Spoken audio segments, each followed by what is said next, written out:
everybody who's listening or who's watching this video. And behind me you see passive voice, present tense. Present tense la எப்படி passive voice வருது, அது எப்படி ஒரு sentence frame பண்ணணும், day to day life la மற்றவர்களோடு நாம் பேசுகிற போது, when we talk to somebody or when we converse with someone, இதை எப்படி பேச்சு வழக்கில் கொண்டு வருது. இந்த passive voiceங்கிறத it is majorly used in written form of English, but spokenலயும் அதிகமாக யூஸ் பண்ண தான் செய்றாங்க.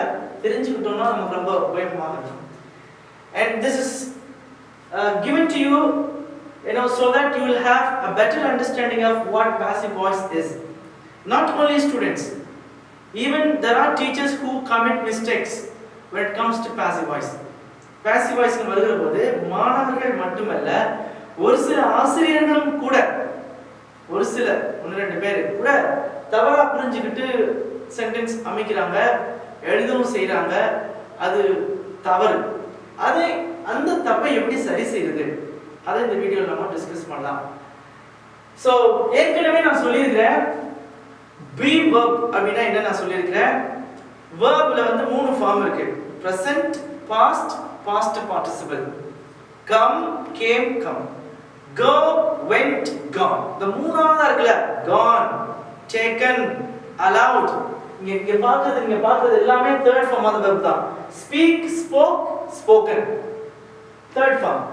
அப்ப be verb கூட நல்லா கவனிங்க, be verb கூட verb ஓட third form இதெல்லாம் இமிடியேட்டா வந்துச்சுனா இங்க பாருங்க, be verb third form of the verb, be verb past participle, that means third form of the verb, be verb third form of the verb.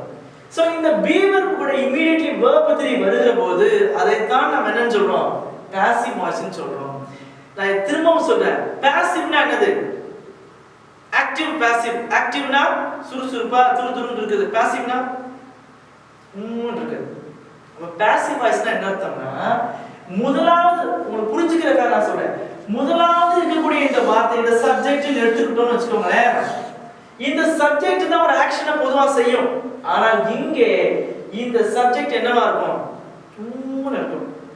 சும்மா இருக்கும், ஒரு வேலையும் செய்யாது. கீழே உள்ள சென்டென்ஸ் பாருங்க, I am not allowed to sit in the class ன்னு இருக்கு. இது அர்த்தம் என்ன? நான் கிளாஸ்ல உட்கார அனுமதிக்கலன்னு அர்த்தமா, என்னைய கிளாஸ்ல உட்காரதுக்கு அனுமதிக்கலன்னு அர்த்தமா? நான் திரும்பவும் சொல்லிட்டேன், ஐ ஒரு வேலையும் செய்யல, பாசிவ்னு சொல்லிட்டேன்.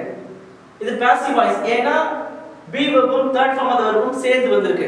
அப்ப I am not allowed ன்னு சொல்லும்போது என்ன சொல்லணும், நீங்க என்னை நான் ஆரம்பிக்கணும். நல்ல ஒரு விஷயத்தை சொல்றேன், ஒவ்வொரு சப்ஜெக்ட்டுக்குமே I, we, you, they, he, she, it, இந்த எல்லாத்துக்குமே நீ எப்படி ஆரம்பிக்கணும் தெரியுமா? ஐனா என்னை, இல்லன்னா எனக்குன்னு ஆரம்பிக்கணும். you ன்றதுனா உன்னைன்னு ஆரம்பிங்க, இல்லன்னா உனக்குன்னு ஆரம்பிங்க. we அப்படின்றதுனா எங்களைன்னு ஆரம்பிங்க, இல்ல எங்களுக்குன்னு ஆரம்பிங்க. they அப்படின்னு இருந்துச்சுன்னா அவர்களைன்னு ஆரம்பிங்க, இல்லன்னா அவர்களுக்கு அப்படின்னு ஆரம்பிங்க. இப்ப they are not allowed ன்னு அர்த்தம் அவங்கள, they வரும்போது என்ன வந்துரும்? அவர்களை, இல்லன்னா அவங்கள, நம்ம பாஷையில அவங்கள. he வரும்போது அவனைன்னு ஸ்டார்ட் பண்ணுங்க, she வரும்போது அவளைன்னு ஸ்டார்ட் பண்ணுங்க, it வரும்போது அதை அப்படின்னு ஸ்டார்ட் பண்ணுங்க. அப்படி ஆரம்பிக்கும் போது தான் நம்மலாம் தமிழர்கள். தமிழ் மூலமா தான் நம்ம என்ன பண்ணிட்டு இருக்கோம், இங்கிலீஷ் கத்துட்டு இருக்கோம். உங்களுக்கு புரிஞ்சுக்கிறதுக்கு ரொம்ப ஈஸியா இருக்கும். டு அண்டர்ஸ்டாண்ட் இட் பெட்டர், இந்த தமிழ் ரொம்ப முக்கியமா நான் சொல்றேன். ஐ வரும்போது என்னைன்னு ஸ்டார்ட் பண்ணுங்க, இல்லாட்டி எனக்குன்னு ஸ்டார்ட் பண்ணுங்க. நான் சொன்னதை மறந்துட வேண்டாம். So here இங்க பாருங்க, மேல பாருங்க, English is spoken all over the world. ஆங்கிலமா பேசுது இல்ல, ஆங்கிலத்தை தான் பேசுறாங்க. சும்மா தானே இருக்குது, அதை தானே பேசுறாங்க. ஆங்கிலத்தை உலகம் முழுவதும் பேசுகிறார்கள். ஏன்னா ஆங்கிலம் உலகம் முழுவதும் பேசப்படுகிறது. ஏன்னா பிரசன்ட்னால படுகிறது அப்படின்னு தான் இருக்கும். கருதப்படுகிறது, சொல்லப்படுகிறது, எதிர்பார்க்கப்படுகிறது, விற்கப்படுகிறது, அப்படியே தான் வரும். present tense அப்படிங்கிறதுனால அந்த தமிழ் ரொம்ப முக்கியம். சரி, English is spoken all over the world. உலகம் முழுவதும் ஆங்கிலத்தை இல்ல ஆங்கிலம் பேசப்படுகிறது. இரண்டாவது, this product is sold only at Kumar store. விருதுநகர்ல அந்த பஜார் வீதின்னு நினைக்கிறேன், அங்க ஒரு குமார் ஸ்டோர் ஒன்று இருக்கு. எல்லாமே கிடைக்கும், நல்ல சீப்பா இருக்கும். சில ப்ராடக்ட் அங்க தான் கிடைக்கும், நாங்க தான் ரெகுலரா வாங்குவேன் நான். This product is sold, விற்கப்படுகிறது. புரியுதா? இந்த ப்ராடக்ட் விற்கப்படுகிறது எங்க? குமார் ஸ்டோரில் மட்டுமே விற்கப்படுகிறது. புரியுதா உங்களுக்கு? இது வந்து ரெகுலரா சில ரெண்டு சென்டென்ஸ் நான் கொடுத்துக்கிறேன். டே டு டே லைஃப்ல நம்ம கடகடன் எப்படி நம்ம பயன்படுத்தணும் பாருங்க. Look at the first verb, tortured. ரெண்டு ஃப்ரெண்ட்ஸ் பேசுறாங்க. அப்போ அத கேக்குறான், என்னடா மச்சான் உன் வேலை எப்படி போகுது? ஐயோ செம்ம டார்ச்சர்டா. என்ன சொல்றது, டெய்லி டாஸ்கை கம்ப்ளீட் பண்ண சொல்லி என்னைய டார்ச்சர் பண்றாங்க. இந்த தமிழ் ரொம்ப முக்கியங்க. என்னைய டார்ச்சர் பண்றாங்க. யாருன்றதே சொல்லல, யாரும் கூட பை போட்டுக்கனால போட்டுக்கலாம். அதுக்கே நம்ம வரவே இல்லை. சிம்பிளா சென்டென்ஸை மொழிபெயர்க்கிறோம். என்னைய டெய்லி டார்ச்சர் பண்றாங்க. I am, இல்லையா? I am tortured every day to complete the task. பின்னால என்ன வேணா சேர்த்துக்கலாம். அப்ப I am tortured ன்னு சொல்லும்போது நான் டார்ச்சர் பண்ணல யாரையும், மாறாக என்னை டார்ச்சர் பண்றாங்க. அப்ப என்னைய டார்ச்சர் பண்றாங்க. பை சும்மா தானே இருக்கு, ஐ ஒரு வேலையை செய்யல, மாறாக ஐயை தான் போட்டு ஒரு போடுறாங்க. ஐயை தான் டார்ச்சர் பண்றாங்க, என்னைய தான் டார்ச்சர் பண்றாங்க. எனக்கே நிறைய வேலை கொடுக்குறாங்க sir. I am given more work. என்னை தான் டெய்லி 7 மணி வரைக்கும் இருக்க சொல்றாங்க. I am always asked to stay back up to 7 o'clock every day. பரவாயில்ல, சில பேர் டைட். என் கையில வந்து ஸ்டூடெண்ட் வந்து ஒரு மெட்டீரியல் வந்து கொடுக்குறான். சார் இந்தாங்க சார், இதை கொஞ்சம் பாருங்களேன். அந்த சொல்லும்போது, தம்பி இது கொஞ்சம் சரியா டைப் பண்ணலையாப்பா? சொல்லல நானே, no, this is not properly typed. டக்குன்னு சென்டென்ஸ் வரணும். This is not இதை, this na இதை தான அர்த்தம். This is not properly typed அப்படிங்கற mentioned. கேக்குறேன், தம்பி உன் பேர் இங்க மென்ஷன் ஆயிருக்கா? சார் என் பேர் இன்க்ளூட் ஆயிருக்கா சார்? பாத்துட்டு, தம்பி உன் பேர் include ஆகலையாப்பா? Your name is not included in this list. அத வந்து இதுல இந்த புத்தகத்துல மென்ஷன் பண்ணல. It is not mentioned in this book அப்படிங்கற. Okay, compelled. நான் சில நேரத்துல பாத்தீங்கன்னா சில கல்லூரிகளில், எங்க காலேஜ்ல வந்துட்டு it is up to the choice of the students. If they want to stay in the hostel, they can stay. If they don't want to stay in the hostel, it is up to them, no problem.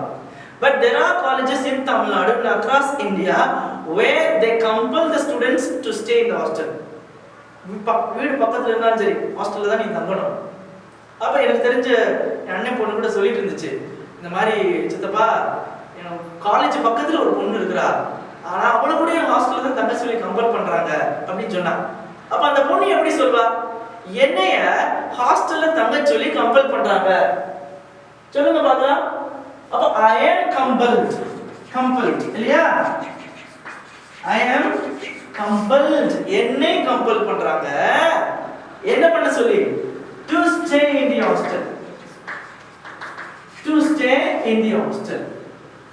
சொல்லுவாங்க. Recommendation தேவைப்படுகிறது. Present tense சொல்லுங்க பார்க்கலாம்.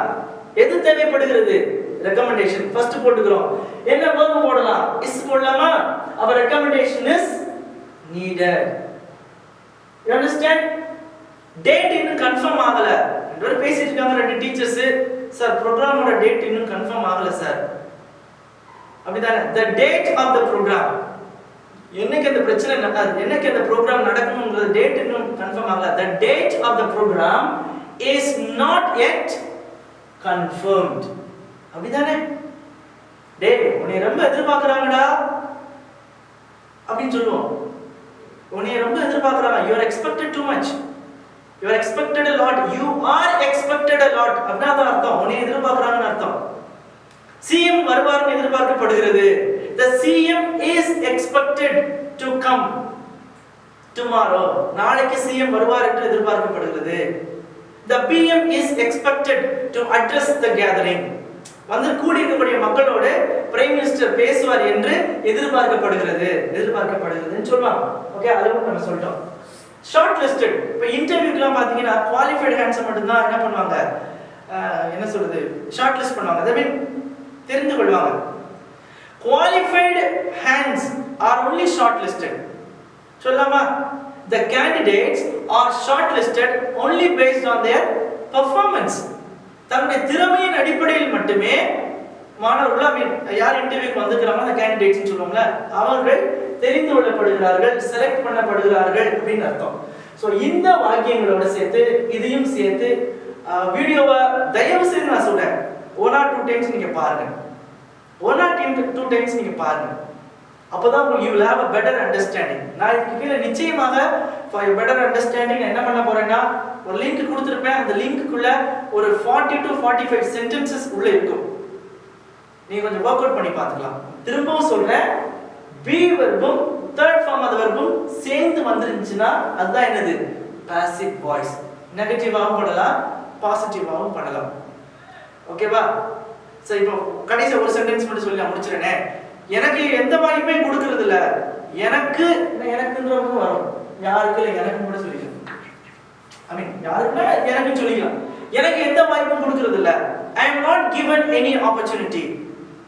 I am denied. நான் மறுக்கப்படுகிறேன், அதான் அர்த்தம்.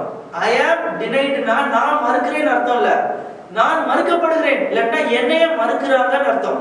அதனால தான் சொன்னேன், என்னைன்னு நீங்க எடுத்துக்கிட்டீங்கன்னா உங்களுக்கு பிகினரா இருக்கும் போது வேகமா இதை புரிஞ்சுக்கிறதுக்கு வசதியா இருக்கும்னு நம்புறேன். அடுத்தடுத்த வீடியோஸ்ல இன்னும் அடுத்த டென்ஸ் நம்ம பார்க்கும்போது இது இன்னும் கொஞ்சம் நல்லா உங்களுக்கு புரியும் நான் நம்புறேன். So thank you so much for வாட்சிங் இட்.